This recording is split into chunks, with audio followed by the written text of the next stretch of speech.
BBQ Central. Start the game! Let's go! We'll do it live. Okay. Do it live! I'll write it and we'll do it live! So to get that perfect barbecue, you use wood. Are you sure it's safe? Whatever. We put the lighter fluid on, strike your match, and... Oh! Should we call the fire department? That might be a good idea.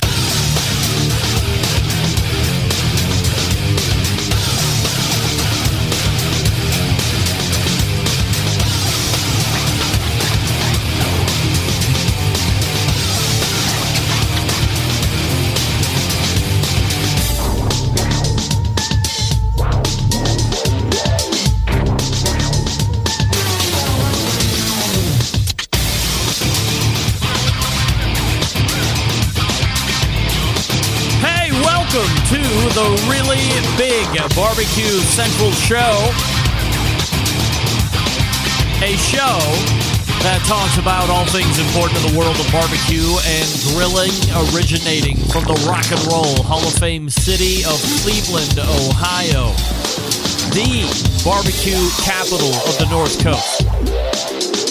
I am your program host, Greg Rempe. Happy to have you aboard. You want to jump in on the show tonight? It's your prerogative. You want to bring something to me, either through the phone or the email? Here's how you do it. You can get in touch with the show by calling 216-220-0966. Email Greg at the BBQCentralShow.com. On the Twitter and Instagrams at BBQ Central Show. Everything else you want to find out about the show can be found at the main website, thebbqcentralshow.com. And here's what's happening. It is the third Tuesday of the month, if you can believe it. Quarter number 1 of 2020 is almost on its way out. That means 2020 is rapidly coming to a close. And when you thought I was kidding at the beginning of last month, you can quickly see that we will be entering in to March very shortly.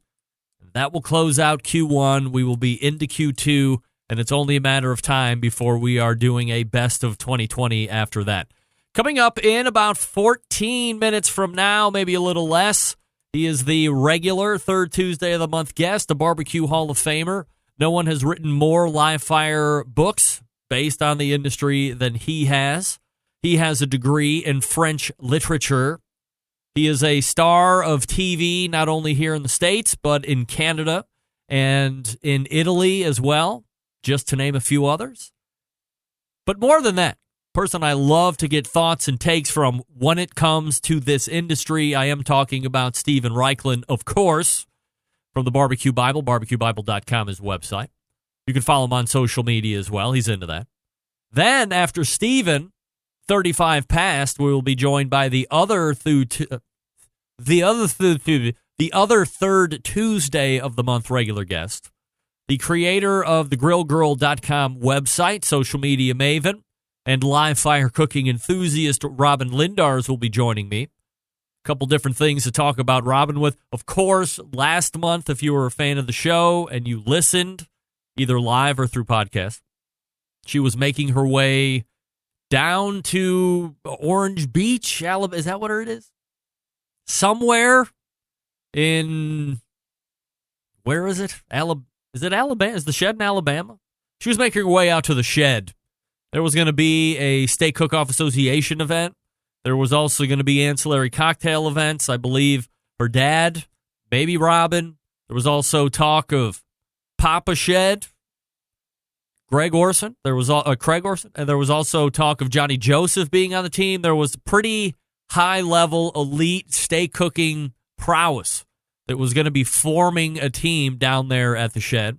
Robyn documenting. We'll check to see if she actually took part in any of the steak cooking portion. She did document something that was an American tragedy, and she documented it full tilt. We'll talk to her about that as well, but I will leave that as a tease. Most of you know what I'm talking about. And then actually Robyn has a special announcement here on this show. So we'll be talking about her special announcement before we close it out with her. That will also close the first hour. We'll move to the second hour. First-time guest and the director of quality research and development from a company called Danson's. Now, if you're not familiar with Danson's, Maybe you've heard of such cookers as Pit Boss or Louisiana Grills, or one that I hadn't heard of, but they're out there, Country Smokers. And that's just the cooking line. There's also what appears to be an outdoor line of some sort. That's right. Danson's makes all of that. Big company.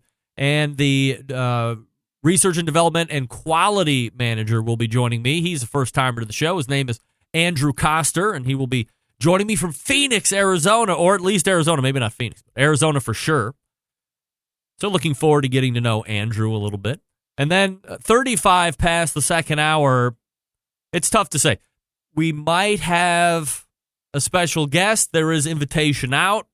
I don't have confirmation on that guest, so I don't want to go ahead and spoil it or think that I'm trying to tease you with something and then all the while know that I really don't have a closeout or a bullpen guest. But the invite is out. There have been reissues of, hey, it's still open, so we'll see if that comes together. If not, more than happy to have you call in, or depending on how Andrew is going, we might hold him over into a second and final segment here into the second hour. So that's what's happening tonight. Your phone calls and emails if you want to get in, 216-220-0966. Greg at thebbqcentralshow.com. Don't forget you can follow me socially on Instagram, Twitter, TikTok, at BBQ Central Show on all of those, / BBQ Central Show on Facebook.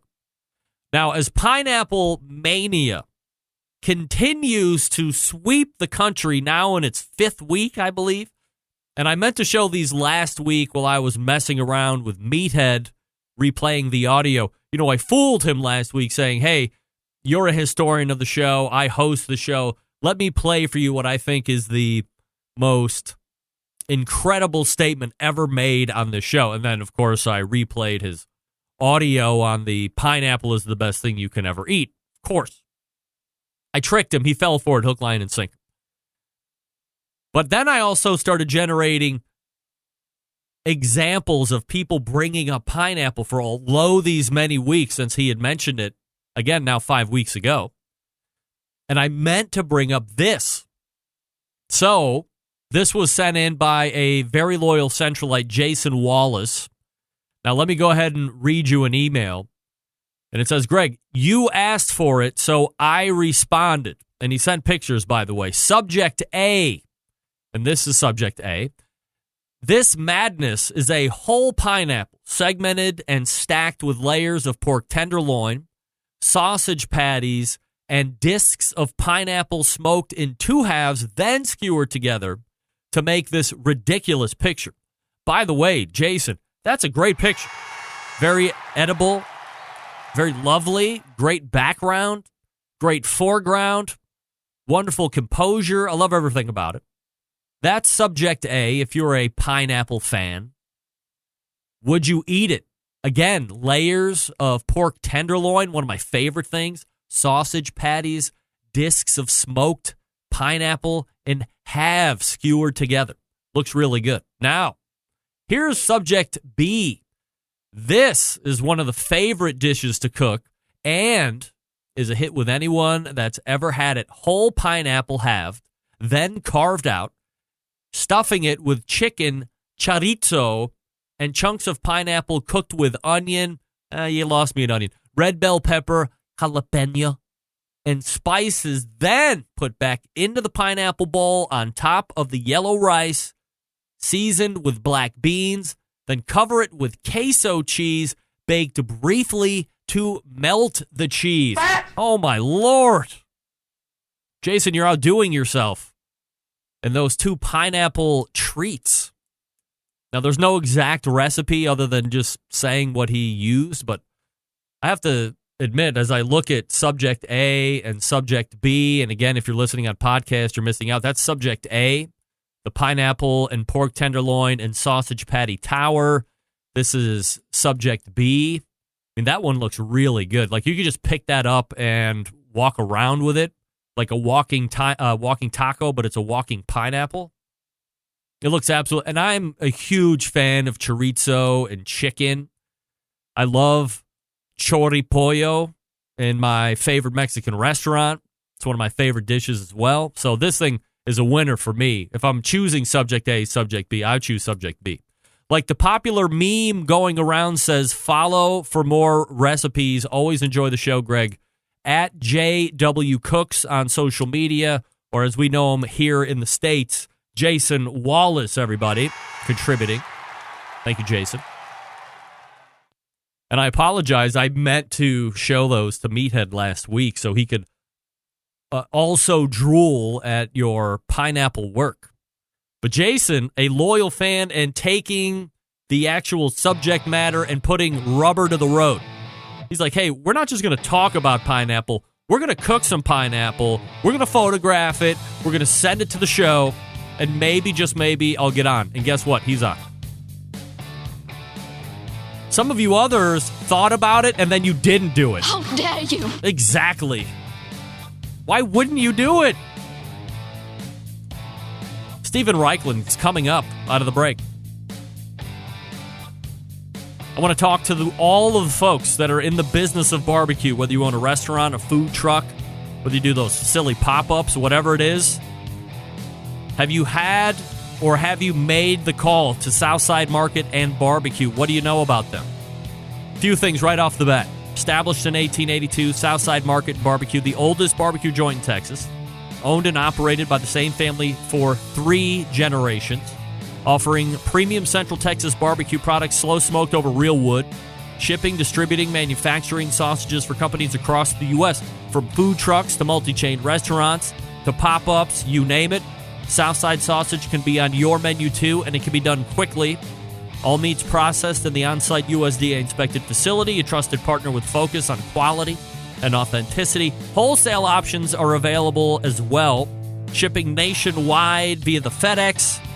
Food service distribution via Cisco, U.S. Foods, and Martin Foods. Co-packaging capable from research and development to package completion. They can follow your recipes or help you develop something brand new. Private label opportunities available as well. Visit SouthsideMarket.com for more information, won't you?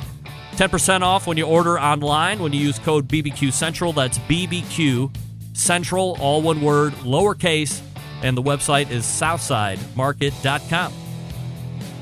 All right, we are back with Stephen Raichlen, Barbecue Hall of Famer. Stick around. We'll be right back.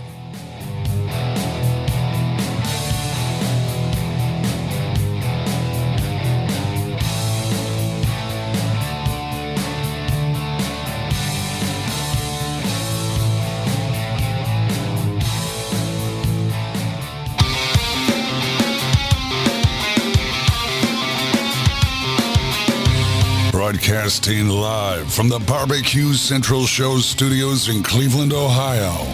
You're listening to the Barbecue Central Show. Once again, here's your host, Greg Rempe. This portion of the show being brought to you by Butcher's Barbecue, makers of award-winning injections, marinades, rub seasonings, barbecue sauces, and grilling oils. All of Butcher Barbecue products have been tested on the competition circuit, as well as backyards worldwide. Be the pitmaster of your neighborhood and visit butcherbbq.com to stock up now. Always trust your butcher. Got an order in for more grilling oils myself as we start to ramp up even more outdoor cooking. I'm telling you, the winter has been the best, if it's even been winter. I don't know. Third Tuesday of the month, folks, and you know what that means. A host of TV shows, creator and instructor of the very popular Barbecue University classes, author of the most popular barbecue and grilling books in the history of barbecue and grilling books. We race to the hotline and welcome our friend Stephen Raichlen to the show. Hey, Stephen. Hey, Greg. How are you? Good. Do you have camera availability tonight or just voice? I'm looking at you right now. I'm on my iPhone, so I'm seeing you. I hope you can see me. Well, we can't, but your sound absolutely fabulous. Usually, for some reason, Skype decides to make it a default with not showing the camera, so you have to go in. Let's try something here. Nope. Yep. I see you, and I see myself, so not sure why it's not working. All right. Well, we'll see what happens here during the course of the next 12 to 15 minutes or so.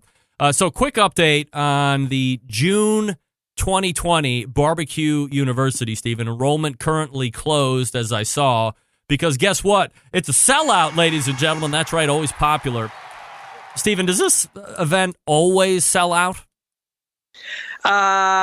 Pretty much, yeah. And we're in a new location. Space is limited, but we are taking names for waiting lists. We hope to run a second session in the fall. So if you didn't make it to this one, give your name, sign up either at barbecuebible.com or through the Montage Palmetto Bluffs Resort.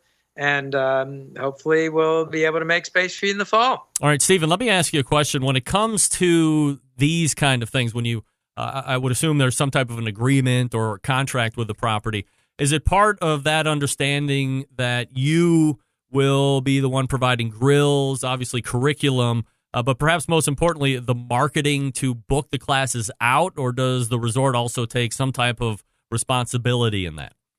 Well, I bring the grills. I bring the program. The marketing, it's a joint effort. Obviously, I have a robust site, and we have a big alumni base. So actually, the program sold out within about 3 weeks of our announcing it this year. Oh, wow. But, it's a partnership. And I'm really excited about this year because we're in a new part of the country. We've been in Colorado Springs for 12 years, and now we're going to be in the South Carolina Low Country.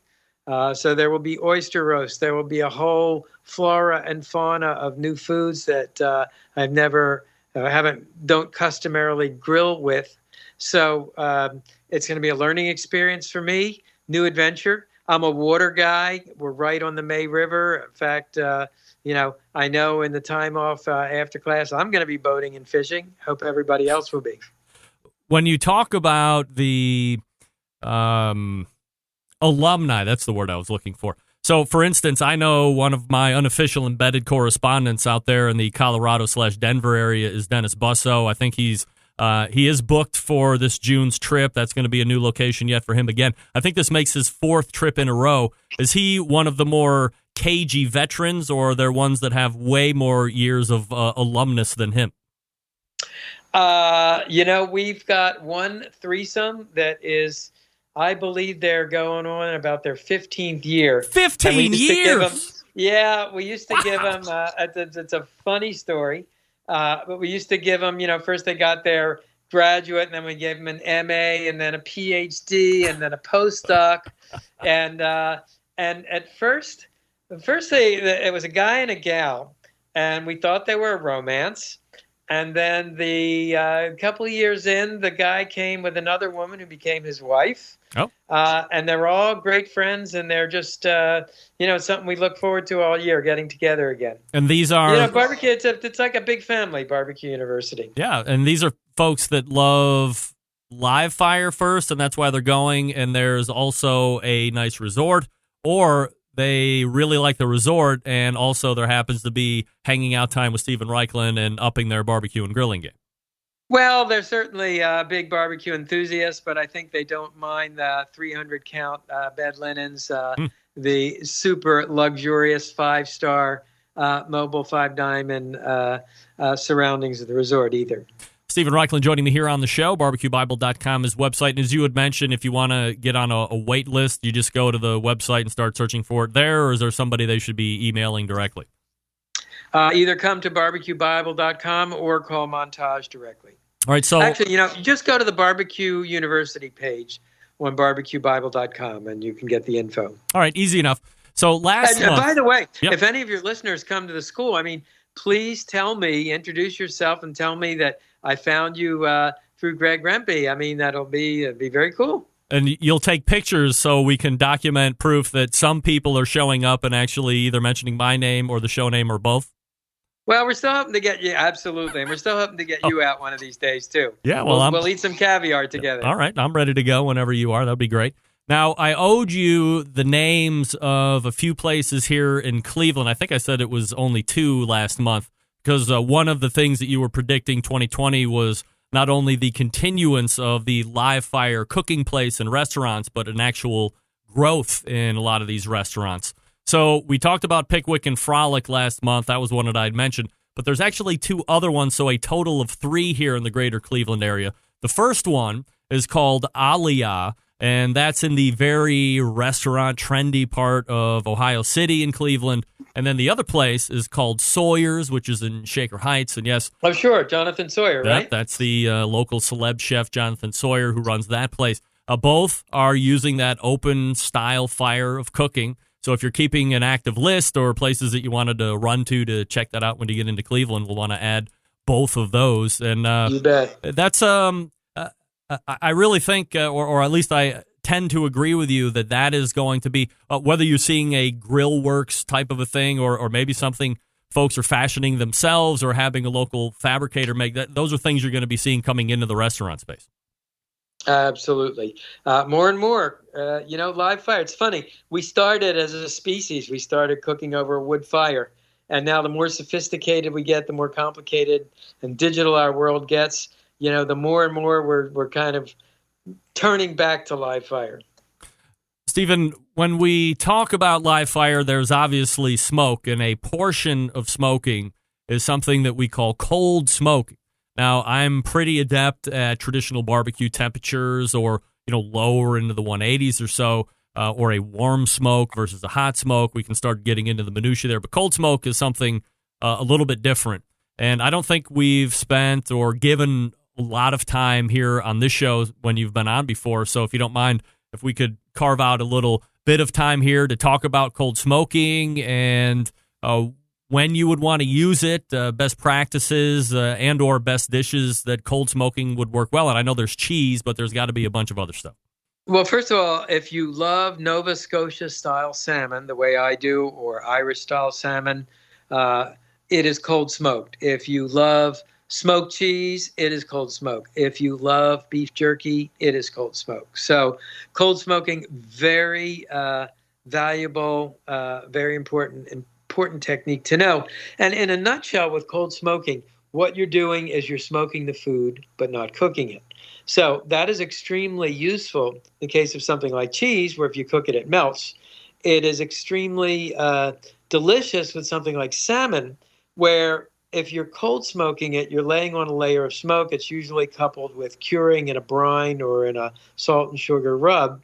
But the fish, in effect, remains raw. So you get that soft, velvety, sushi-like consistency, but with the sweet, salty brine flavor and the smoke that we associate with barbecue. So really wondrous combination. And you'll find cold smoking discussed in my book, Project Smoke. And also Nancy Losky, my fearless assistant, who is your neighbor, lives out there in Cleveland, is writing a blog on cold smoking that will run on this Friday's blog page on barbecuebible.com. Oh, so we could maybe have her in for outside of your Thursday visit. We could have her in on a cold smoking expert visit. You know what? I'd love for you to have Nancy on. Yeah. And not only that, but Nancy has just written her first book. It's a book on pellet smokers, healthy pellet smoking on pellet smokers. It's going to be out this spring. You should definitely get her on for that. All right. So last month we agreed. Well, we didn't agree, but you said you were not taking a poo-poo on pellet cookers. But we agreed that pellet cookers, perhaps. Did we agree that pellet cookers were really going to see quite a surge in popularity in 2020? We said they were going to be the fastest growing segment of the grill market. Right. Absolutely. Now, in Nancy's book, and she can come on and talk about it, and you talk about a healthy pellet grill. What does that mean? Well, I think Nancy's, I think the whole principle, the whole beauty of a pellet smoker or any smoker is you're putting in a ton of flavor, that is wood smoke, without having to add fat. And think about, how do you get flavor? Well, one way is you use a lot of fat in your meat, or you deep fat fry, or you cook with a lot of butter. But when you smoke, and especially in a pellet grill, you don't need to add a lot of fat. So that is healthy. I think Nancy's going to be emphasizing vegetables. Well, that was another one of my predictions for this year. Vegetables a big deal. So that's another piece of it. Stephen Raichlen joining us here on the show, barbecuebible.com, his website. One of the other items that I wanted to talk to you about this evening is this thing, what I consider to be one of my favorite things on earth, and that is something that we don't really talk a lot about, or at least I don't hear a lot of people talking about it. That's Canadian bacon, especially delicious on eggs of all kinds, at least in my opinion. Some will contend that perhaps it's not bacon at all, it's a ham. So before I ask you how we make it at home, let's get the true definition of Canadian bacon, because, Stephen, you are a beloved Canadian, more French Canadian than maybe regular Canadian, if that's even a thing, but Canadian nonetheless. Let's talk about Canadian bacon and what it is.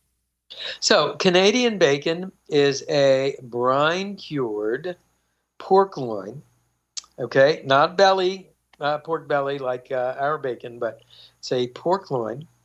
And these days, it's always smoked. But in times gone by, Canadian bacon, they called it pea bacon. It would be brine-cured, cooked, and then crusted with ground pea meal. And that is true, the original Canadian bacon. These days, it is brined, it is cured, and then it is smoked. It's cooked fully. It's think of it as a sort of like a low-fat bacon, because it's loin, it's pure meat. Super easy to make at home, super delicious, and you are right. So much you can do with it. Thinly sliced, goes into your scrambled eggs. You can smoke it, then grill it. You can pan fry it, arrange it on pizza with slices of grilled pineapple, or just simply eat it out of hand. There does seem to be quite a fight going on these days across the internet, Stephen. If pineapple has a place on pizza, you're obviously a yes on pizza guy? Well, let's say that when I was a young man, possibly under the influence of what back then was controlled substances, I would eat a pineapple and Canadian bacon pizza from time to time. Sure. It is not something I'm likely to do now that I'm older and wiser. However, my tent is big enough to accommodate pizzas of all different toppings. But there's a 10th circle of hell for people that boil hot dogs. How dare you? Really? Yeah, I got to agree with that. I don't know. I forget if we had briefly touched on it last month, but Meathead said that, pineapple was like the best thing to come off the grill. And then somehow we got into the pizza talk, and there were a lot of people were totally 100% against pineapple going on pizza. And I know we like to flex our opinions, and we're all friends after the fact. At least we are here on this show. But I don't see anything wrong with dropping pineapple on pizza. It's delicious. It's definitely not the best thing that's ever come off the grill. I will definitely argue that until I lose my life. But I think pineapple on pizza, depending on what else you have on it, is a delicious thing, and nobody should be looking to make anybody feel bad about that. I couldn't agree with you more. I mean, think about it. Pineapple, sweet and acidic. Canadian bacon, salty and sweet. Yin and yang. I'm okay with it. What type of a time commitment are we at with Canadian bacon? Is this like a week brine or a week brine and cure? No, you can actually, because it's a smaller, it's smaller than a pork belly. You can get away with a 3 or 4 day brine, particularly if you inject while you're brining. The second day, inject some of the brine into the center, and then it's a much shorter smoke, of course, too. And it's not a cold, it's a hot smoke. So you're cooking the meat as well as smoking it. And you're taking it up to like a traditional 140 or 165, or where are you going? I think you want to go a little higher. I mean, for me, I would take it up to 160. But what's interesting is the Canadian bacon that you buy in the supermarket, particularly the inexpensive Canadian bacon, it's been shot full of water. Sometimes it's even, you look at it, it doesn't even look like it has a meat. It looks like it's somehow been compressed, aggregated with chopped up meat. And it is nothing like a glorious, if you start with a big, beautiful, glorious pork loin and cure it and smoke it. It is nothing like that. Stephen, last thing I wanted to talk to you about this evening, always appreciate the time. You have a new book that you are piecing together at this point. You can tell us where you're at stage-wise, but it is a vegetable grilling book. So as we talked about vegetables on pellet cookers with Nancy's latest release or to-be release, you're doing a whole book on grilling vegetables with ties in with the whole 2020 vegetable deal. Yeah, it's actually called Grilling Green, and vegetable is a large part of it, but also grilled cheese, grilled eggs, grilled bread, grilled fruit, desserts. I call it a mostly meatless grill book, and by that I would say that about 10% of the recipes do contain meat. Most don't. Many are vegan friendly, many are vegetarian friendly, many are vegetable side dishes that would enhance and ennoble any fantastic grilled steak or ribs. But also these dishes can also double as a main course themselves. So, let's face it, barbecue world 2020 is not the same that it was in 1990 or 2000 or 2010. And we all are more conscious of our own health, the health of the planet. And I venture to say I do a lot of public speaking, and even in places like Texas and Kansas City, people come up to me and after and say, yeah, thanks. That's something I want to see. I want to incorporate more vegetables into my diet. When we've talked about you putting together other books like the Brisket book or Project Fire, Project Smoke, there was the man's dating food book guide that was out there a couple of years ago. That was called, Man-Made Food. Man-Made Food, that's right. It often entails you taking trips and traveling the barbecue trail, as you've said.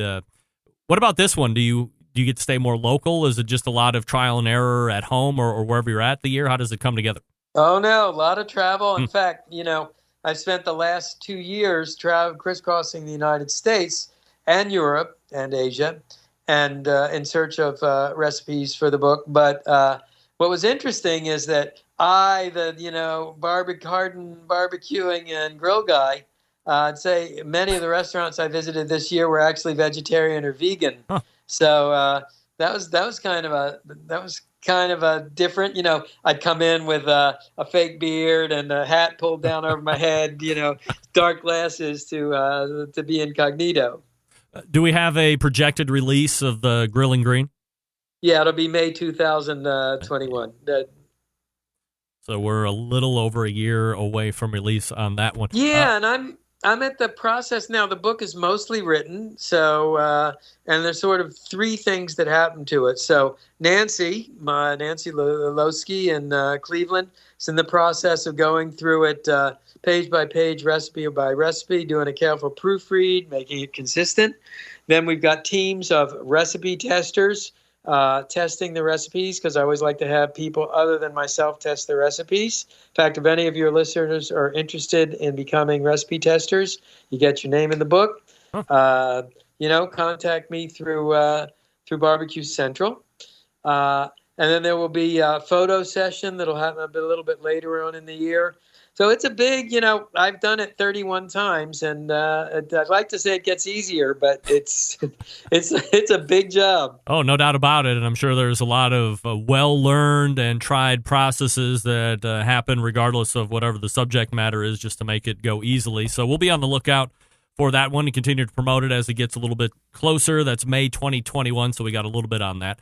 And we are talking with Stephen Raichlen. He's the third Tuesday of the month regular guest. He is a barbecue Hall of Famer, and you will find him here next month as we start closing out quarter number one. Stephen, always appreciate the time. Thanks so much. Hey, thank you, man. Take care. Bye-bye. You got it. There he is, Stephen Raichlen, right there on the Barbecue Central Show hotline, talking about Grilling Green. He said it. That's right. It's a thing this year, Grilling Green. I think when we talked about it last time, he also had talked... Oh, right. He'd also mentioned the term vegetable charcuterie. And I'm not going to make any bold statements here on this show, but I believe vegetable charcuterie was founded right here in Cleveland, Ohio. That's right.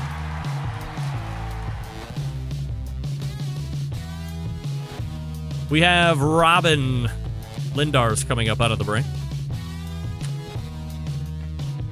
Before we get to her, I will talk to you quickly about Big Poppa Smokers, the one-stop online shop for all things barbecue. They have great rubs and spices. The Big Poppa Spices and Rubs. 13 perfectly balanced flavors, transforming ordinary meals into extraordinary. Whether you're cooking to impress the judges or grilling for your family and friends, Big Poppa Smokers' award-winning rubs and seasonings don't disappoint. They also have a great relationship with Steph Franklin and the folks over at Simply Marvelous Barbecue. Put Big Poppa and Simply Marv together, you have the West Coast offense, and it wins a lot. They also own a barbecue sauce, so if you're tired of what's always out there and you haven't tried Granny's barbecue sauce, you might want to give that one a try. It might be something you find you love right away. Also, aside from the great rubs, the great sauces, they're selling other things. Accessories, yes. Other people's rubs aside from those two, yes. How about if you're looking for a cooker, you check out that Mac 2-Star General Pellet Grill. Big Poppa's the exclusive Mac dealer, offering special packages that nobody across the internet can offer. Mention the Barbecue Central show. If you're not a fan of pellet smokers, fine. You ever thought about the Old Hickory Ace BP? Did you know it's the only charcoal smoker that Big Poppa trusts on his competition trailer? That's right. If you're not sure of what grill you need, don't fret. Call them. Ask your questions. They'll help you out. 877-828-0727 or shop the website at bigpoppasmokers.com. That's BIGPOPPA smokers.com. We return with Robyn Lindars, the Grill Girl. Stick around. Be right back.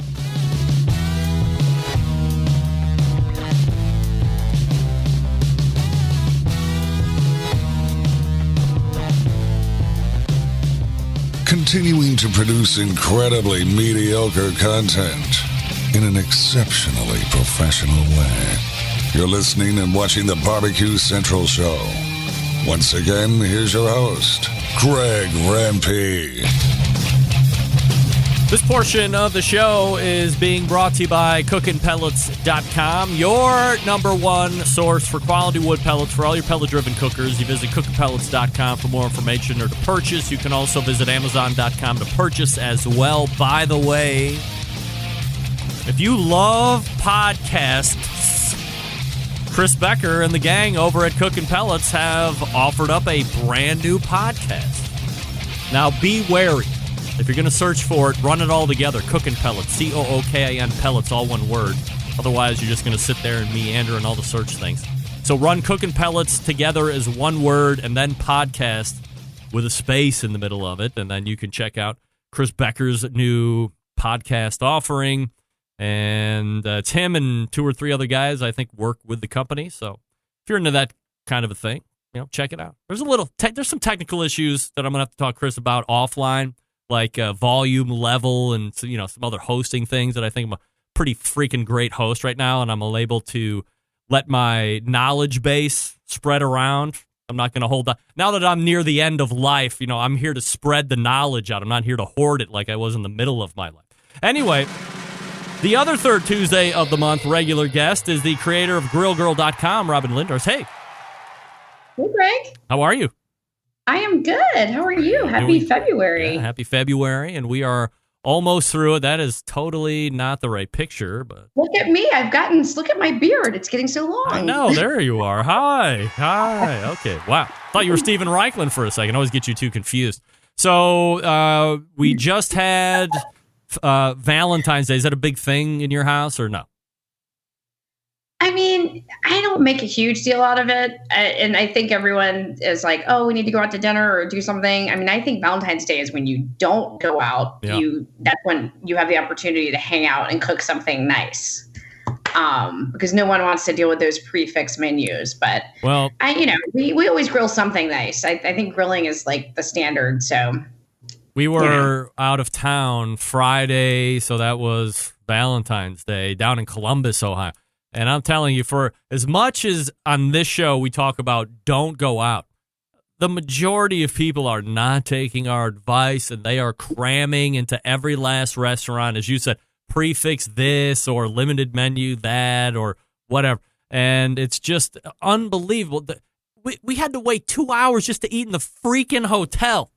I mean, it was outrageous, and I just wanted to not eat and go to bed, but, wife and kids complaining about being hungry, so we had to gut it out. But nevertheless, we have some pretty cool things to talk about. Last month, you were teasing that you were going down to the shed, and there was going to be some type of SCA event. So how did it end up happening? Who were on teams? What were final places? How did it shake out? Yeah. So, I don't do a ton of competitions, but we did the first steak, the Shed Steak Showdown last year, and it was just so much fun. And this year, it's now grown into being like the second largest steak competition in the country for the SDA. Yeah, really? In the country, because like this year they had like 200 teams, and I think a lot of it is that. Yeah, and some of the really big players, but I think a lot of it is that they just at the Shed. I mean, they just throw a great party and they make it such a good time. It's like part of it's in the experience, because I've done a couple local events and they're very different than this because you got all the heavyweights coming out and in the Shed, if they're going to do something, they're going to do it well, right? And so they really sweeten the pot with all these really kick-ass prizes, Yeti and Camp Chef and Green Mountain Grills. There are a lot of like really great prizes in addition to cash. And then, of course, the Friday night before the actual competition, they do a big crawfish boil with beer sponsors and king cake. And then they bring in like, a band, and then they have like a what's not a jazz band, but the style they do in New Orleans. Like bluesy kind of thing? I forgot what it's called, but then they bring them through like on the day of the competition. So it's really kind of just like such a fun experience. It's like hard not to go, so through doing Memphis in May for the past like 8 years, we've gotten my dad and myself, we've gotten very close with the Shed family, like Mama and Papa Shed. So when we go, we stay with Mama and Papa Shed. And so we were actually on. You stay at their house? Yes. Wow. Look at you.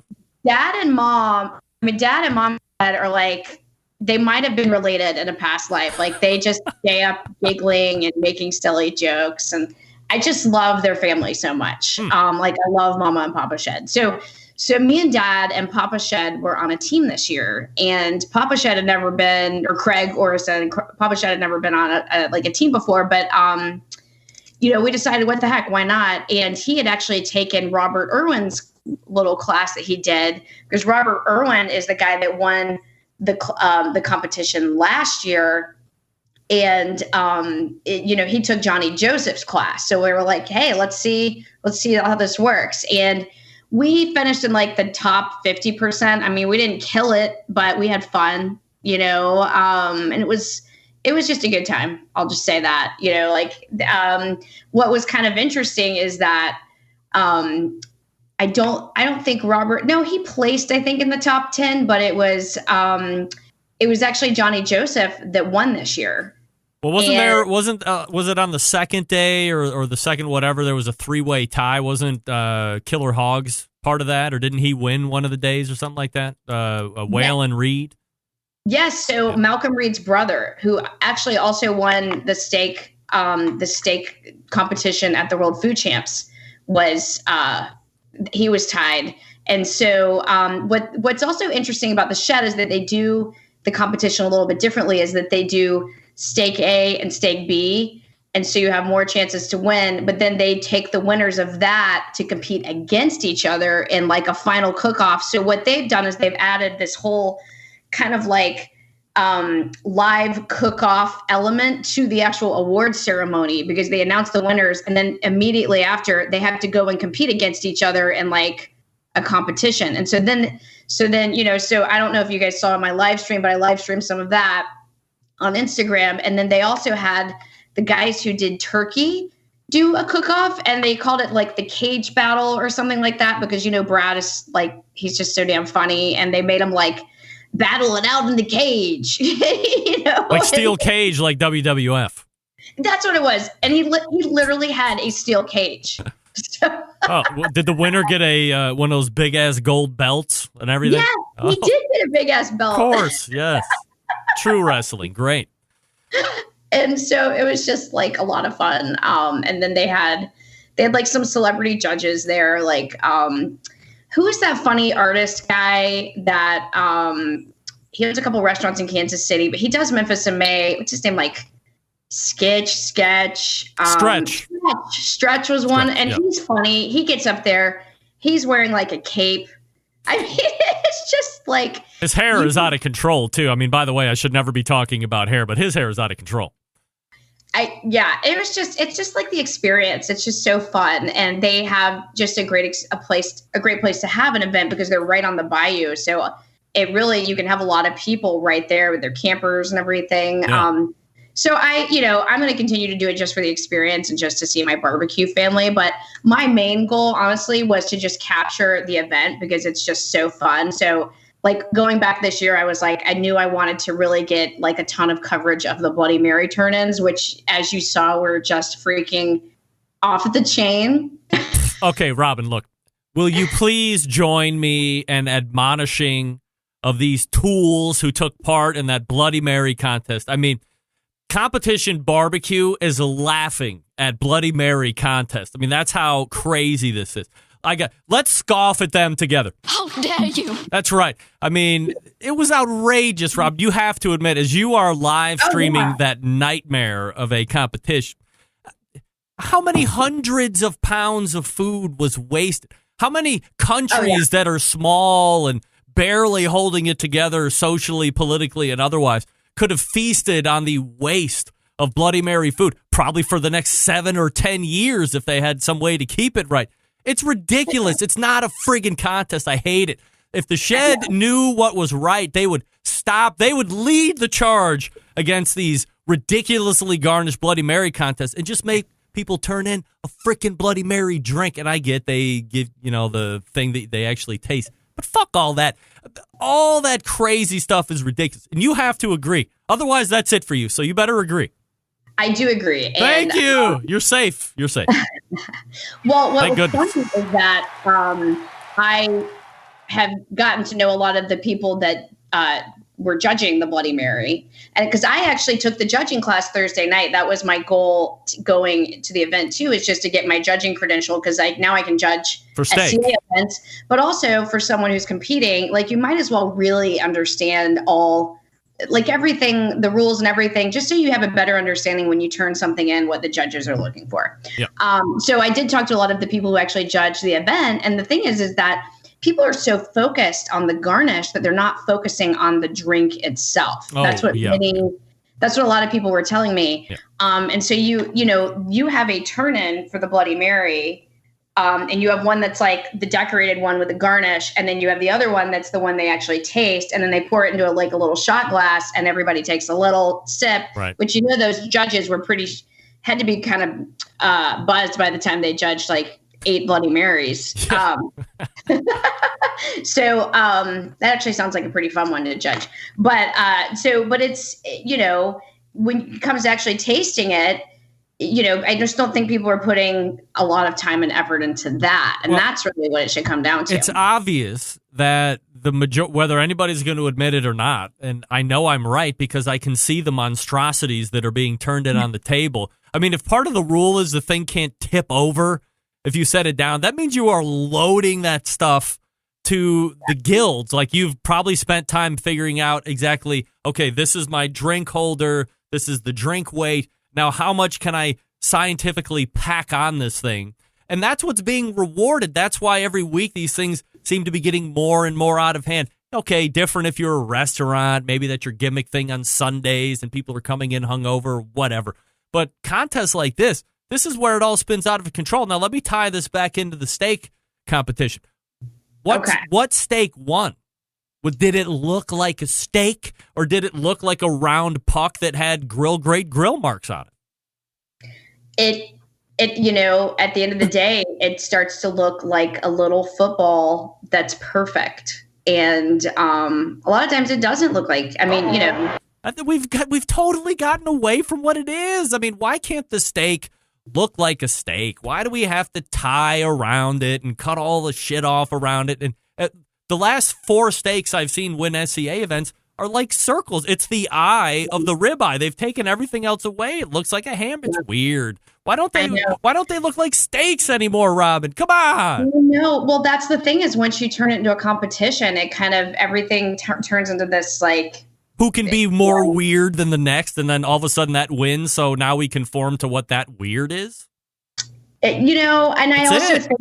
I took the judging class. They say it's not appearance is part of it, but it's not everything. But you have to think if you get one steak that doesn't have char marks and one that has perfect char marks, from a visual perspective, would you give the one with char marks a higher score?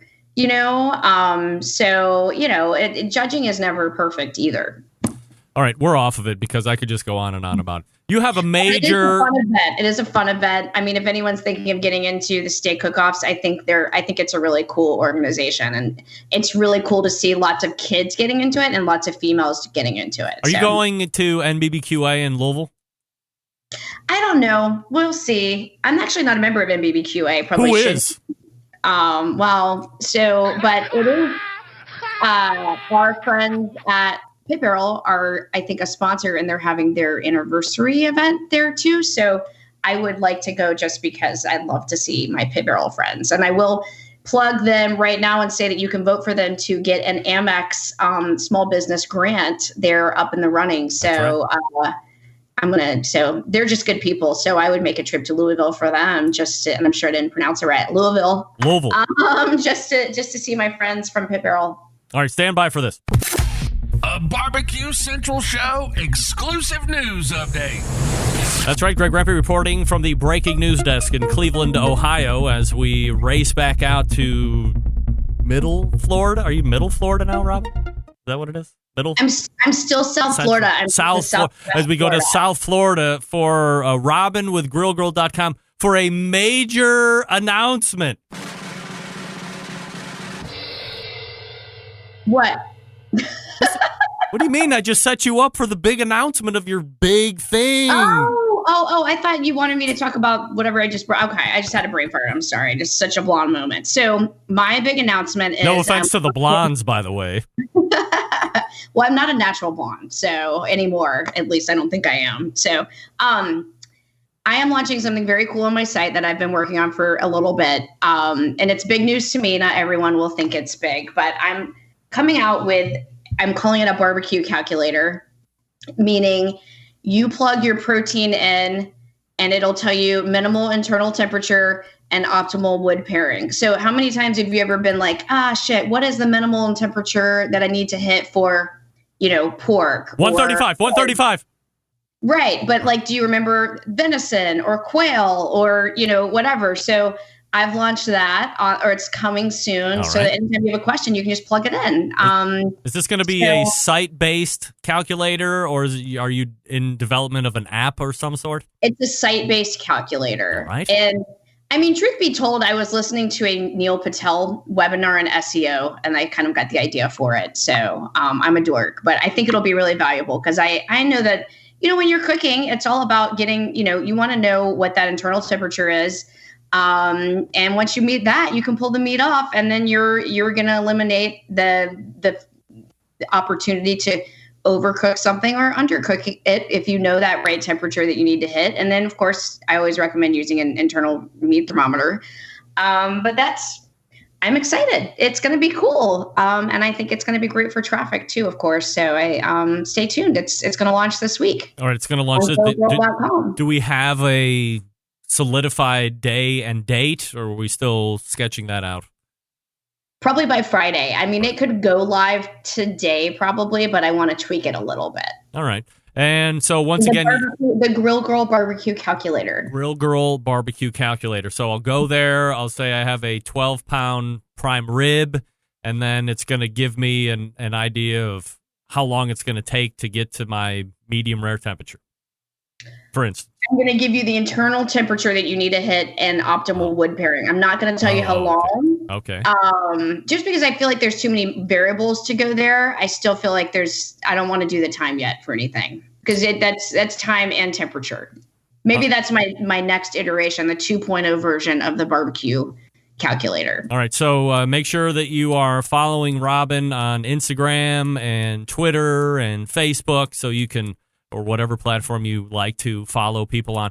And I would imagine once it's released, you'll tell everybody on those social media channels, and then everybody can race over and start messing around with the Grill Girl calculator. Absolutely. Yeah. Absolutely. And I will say too, I'm really, other things you'll see I'm doing, I'm really focusing on females this year and trying to highlight more girls grilling, because it is grillgirl.com, right? And it's 2020. And I did start a Facebook group called Girls Who Grill, and there's a lot of really cool females there. They're not all competition cooks. It's all kinds of different ladies, but it's a very supportive environment, and it's really taking off. And you will see, and actually this came from going to the Shed Steak Showdown. I interviewed Kathy Pullen. I don't know if you know of her, but she's a competition cook, but she's such an inspiration and such a fighter, and she's a domestic violence survivor and an advocate, and so a lot of the stuff she does in barbecue, she spreads the message. And anyway, so I have an interview with her coming up soon that'll be and she shared her turkey lasagna recipe that she entered into, or wonton turkey lasagna recipe made in muffin cups, which is kind of cool, that she actually had as her turn-in for the turkey category at the Shed Steak Showdown. So just being, the site is, we're the sum of all the parts and we all rise together, right? So I'm really wanting to highlight other females and also just really great cooks. There's a lot of cooks out there.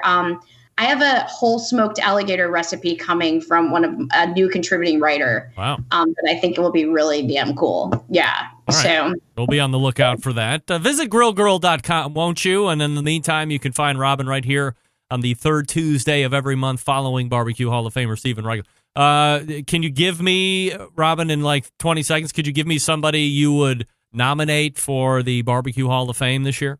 American Royal is just now allowed voting or nominations. So who are you nominating this year? Give me a name.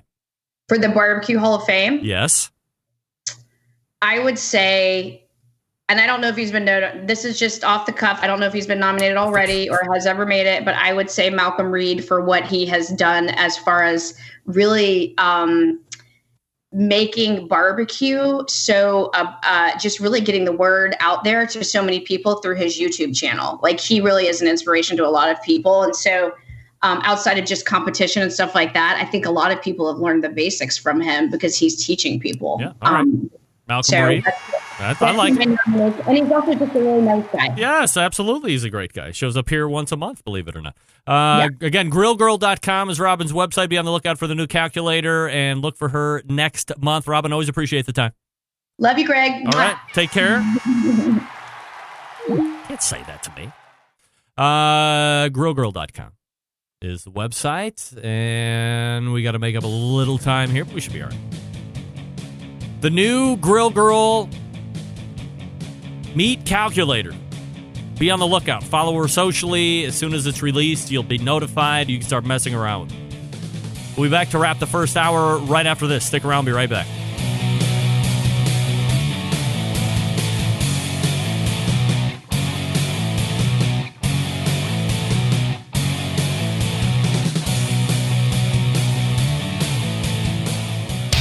Big name interviews, advice on cooking brisket and ribs, and the only host willing to share his honest opinion on all things important in the world of barbecue. It's the Barbecue Central Show. Well, now I want to know what Guy the Cooking Sam said. He's retracted his message in the instant chat. I got to know what he said. I missed it. This segment brought to you by Fireboard. Up to 6 different temperatures are monitored simultaneously. Connect to Wi-Fi for cloud-based monitoring, or connect via Bluetooth if you have Alexa or the Google Assistant in your home. You're in luck because it's fully integrated with both. Find out more or order by going to fireboard.com or call 816-945-2232. That's 816-945-2232. As we thank Robyn Lindars again for joining me last segment. Once again, if you want to check out the new calculator coming from Robyn over at grillgirl.com, follow her socially or make sure you're checking out her website. It's launching this week. She said she could launch it already today, but she hasn't. Tweaking a little bit here and there. And then by Friday. So we have a 72-hour window right now before it's all out there. We're racing to the second hour. Stick around. We'll be right back. You're listening and watching the Barbecue Central Show. Hang on.